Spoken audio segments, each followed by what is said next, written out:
നമസ്കാരം. എല്ലാവർക്കും വൃന്ദ ആസ്ട്രോളജിയിലേക്ക് സ്വാഗതം. എല്ലാവരുടെ ജീവിതത്തിലും നല്ല ഐശ്വര്യവും സൗഭാഗ്യം കിട്ടുന്ന സമയമാണ് വിഷുക്കാലം.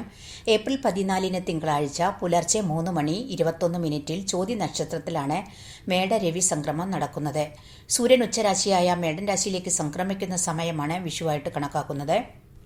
ഏപ്രിൽ 14 പറഞ്ഞാൽ മേടമാസം 1-ാം തീയതി മുതൽ ഒരു വർഷത്തെ ഫലമാണ്. വൃശ്ചികം, ധനു, മകരം, കുംഭം, മീനൻ രാശിക്കാരുടെ പറഞ്ഞാൽ ചിത്തിര മുതൽ രേവതി വരെയുള്ള നക്ഷത്രക്കാരുടെ ഫലമാണ് ഈ വീഡിയോയിൽ ഉൾപ്പെടുത്തിയിരിക്കുന്നത്.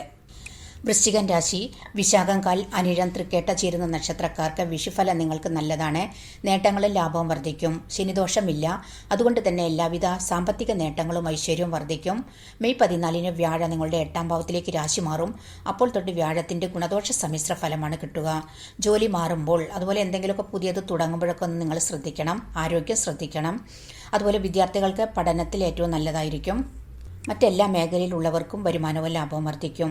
നിങ്ങൾ വ്യാഴാഴ്ചകളിൽ വ്രതമെടുത്ത് പ്രാർത്ഥിക്കുന്നതുകൊണ്ട് അതുപോലെ വിഷ്ണു ക്ഷേത്രത്തിൽ ഭാഗ്യസൂക്തം ചെയ്യുന്നത് ഒക്കെ നിങ്ങൾക്ക് ഭാഗ്യവും ലാഭവും വർദ്ധിക്കും. ധനുരാശി മൂലം, പൂരാടം, ഉത്രാടംകാൽ ചേരുന്ന നക്ഷത്രക്കാർക്ക് മെയ് 14 മുതൽ വ്യാഴം നിങ്ങളുടെ കേന്ദ്രത്തിലേക്ക് രാശി മാറുമ്പോൾ തൊട്ട് രാജയോഗപ്രദമായ വ്യാഴത്തിന്റെ ഗുണങ്ങളാണ് കിട്ടുക. തൊഴിൽപരമായിട്ട് നിങ്ങൾക്ക് വിജയിക്കാൻ സാധിക്കും. എല്ലാവിധ ഐശ്വര്യവും സാമ്പത്തിക അഭിവൃദ്ധിയും ഉണ്ടാകും. വിവാഹ ഭാഗ്യം, വീട്, വസ്തു, വാഹന ഭാഗ്യം, അതുപോലെ സന്താന ഗുണം വർദ്ധിക്കും.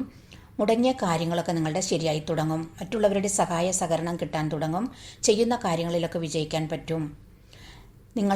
ശനിദോഷമുള്ളത് കൊണ്ട് തന്നെ നിങ്ങൾ ശനിയാഴ്ചകളിലൊക്കെ വ്രതമെടുത്ത് പ്രാർത്ഥിക്കുന്നത് കൊണ്ട് ശാസ്താക്ഷേത്രത്തിൽ എള്ളുതിരി കത്തിക്കുന്നതൊക്കെ ഭാഗ്യവും ലാഭവും വർദ്ധിക്കും.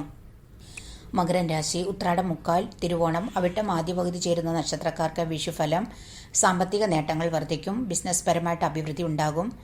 7.5 ശനി തീർന്ന കാരണം കൊണ്ട് തന്നെ നിങ്ങളുടെ തടസ്സങ്ങളും പ്രശ്നങ്ങളൊക്കെ ഇല്ലാതാവും. വരുമാനവും ലാഭവും വർദ്ധിക്കും. മറ്റെല്ലാവരുടെയും സഹായ സഹകരണം കിട്ടാൻ തുടങ്ങും. സന്താന ഗുണം വർദ്ധിക്കും. മെയ് 14 വ്യാഴം നിങ്ങളുടെ 6-ാം ഭാവത്തിലേക്ക് രാശി മാറും. അപ്പോൾ 6-ലുള്ള വ്യാഴം നിങ്ങൾക്കൊരു ഗുണദോഷ സമ്മിശ്ര ഫലമാണ് കിട്ടുക. ശത്രുക്കൾ വർദ്ധിക്കും. ചിലവ് വർദ്ധിക്കും. പുതിയതായിട്ട് എന്തെങ്കിലുമൊക്കെ തുടങ്ങാൻ അതുപോലെ തന്നെ നിങ്ങൾക്ക് പുതിയ അവസരങ്ങളൊക്കെ വന്നു ചേരും. ഗവൺമെൻറ് മേഖലയിൽ ജോലി കിട്ടാനൊക്കെ നിങ്ങൾക്ക് കൂടുതലായിട്ട് അനുകൂലമാണ്. നിങ്ങൾ വ്യാഴാഴ്ചകളിലൊക്കെ വ്രതമെടുത്ത് പ്രാർത്ഥിക്കുന്നത് കൊണ്ട് അതുപോലെ വിഷ്ണു ക്ഷേത്രത്തിൽ ഭാഗ്യസൂക്തം ചെയ്യുന്നതൊക്കെ നിങ്ങൾക്ക് കൂടുതലായിട്ട് ഭാഗ്യവും ലാഭവും വർദ്ധിക്കും. കുംഭൻ രാശി അവിട്ട, മര, ചതയം, പുരോരട്ടാതി, മുക്കാൽ ചേരുന്ന നക്ഷത്രക്കാർക്ക് വിഷുഫലം നിങ്ങൾക്ക് കഴിഞ്ഞ വർഷത്തേക്കാൾ കൂടുതൽ ഗുണങ്ങൾ കിട്ടും. നിങ്ങൾക്ക് ജന്മശനി മാറി, ഇപ്പോൾ ശനി 2ലേക്ക് മാറി. അതുകൊണ്ട് തന്നെ നിങ്ങൾക്ക് 7.5 ശനിയുടെ അവസാന ഘട്ടമാണ് ശനി. അതുകൊണ്ട് 2ലുള്ള ശനി നിങ്ങൾക്ക് കൂടുതലായിട്ട് സാമ്പത്തിക അഭിവൃദ്ധി ഉണ്ടാക്കും. അതുപോലെ നിങ്ങളുടെ സംസാരം ശ്രദ്ധിക്കണം. ഒപ്പം 5ലുള്ള വ്യാഴം നിങ്ങൾക്ക് ഗുണങ്ങൾ വർദ്ധിക്കും. ഈശ്വരാനുഗ്രഹം വർദ്ധിക്കും. അതുപോലെ ബിസിനസ്സിലൊക്കെ നല്ലതായിരിക്കും. പ്രശ്നങ്ങളെ മറികടന്ന് നിങ്ങൾക്ക് വിജയിക്കാൻ പറ്റും. ജോലിയിൽ നല്ല ഉയർച്ച ഉണ്ടാകും. സന്തോഷം വർദ്ധിക്കും. അതുപോലെ സന്താന ഭാഗ്യം, സന്താന ഗുണം വർദ്ധിക്കും. കാര്യവിജയം, തൊഴിൽ വിജയം, അതുപോലെ തന്നെ നിങ്ങൾക്ക് വരുമാനവും ലാഭവും വർദ്ധിക്കും. കാർഷിക മേഖലയിലുള്ളവർക്കൊക്കെ നല്ലതായിരിക്കും. നിങ്ങൾ എല്ലാ ശനിയാഴ്ചകളിലും ശാസ്താക്ഷേത്രത്തിൽ നീരാഞ്ജനം കത്തിക്കുന്നത് കൊണ്ട് അതുപോലെ സർപ്പപ്രീതി വരുത്തുന്നത് കൊണ്ടൊക്കെ നിങ്ങൾക്ക് ദോഷം മാറി നിങ്ങൾക്ക് കൂടുതലായിട്ട് ശുഭഫലവും ഭാഗ്യവും വർദ്ധിക്കും. മീനൻ രാശി പുരോരട്ടാതിക്കാൽ, ഉത്രട്ടാതി, രേവതി നക്ഷത്രക്കാർക്ക് വിഷുഫലം കൂടുതലായിട്ട് ഗുണഫലങ്ങൾ കിട്ടും. ജന്മശനി ഉണ്ടെങ്കിൽ നിങ്ങൾക്ക് മറ്റെല്ലാ ഗ്രഹങ്ങളും നിങ്ങൾക്ക് അനുകൂലമായ കാരണം കൊണ്ട് തന്നെ നല്ലതാണ്. പിന്നെ വ്യാഴം നിങ്ങളുടെ 4ലേക്ക് മാറുന്നുണ്ട്. പുതിയ വീട് വെക്കാൻ, വസ്തു, വാഹന ഭാഗ്യം, അതുപോലെ ഭൗതിക സുഖം വർദ്ധിക്കും. സന്തോഷം വർദ്ധിക്കും.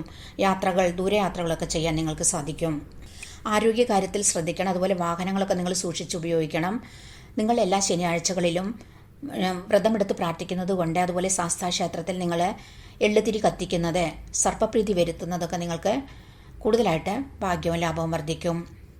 എല്ലാവർക്കും എല്ലാവിധ ഐശ്വര്യവും ഉണ്ടാവട്ടെ എന്ന് പ്രാർത്ഥിച്ചുകൊണ്ട് നിർത്തുന്നു. വീഡിയോ ഇഷ്ടമായാൽ നിങ്ങളെല്ലാവരും ഷെയർ ചെയ്യാനും സബ്സ്ക്രൈബ് ചെയ്യാനും ലൈക്ക് ചെയ്യാനും മറക്കരുത്. താങ്ക്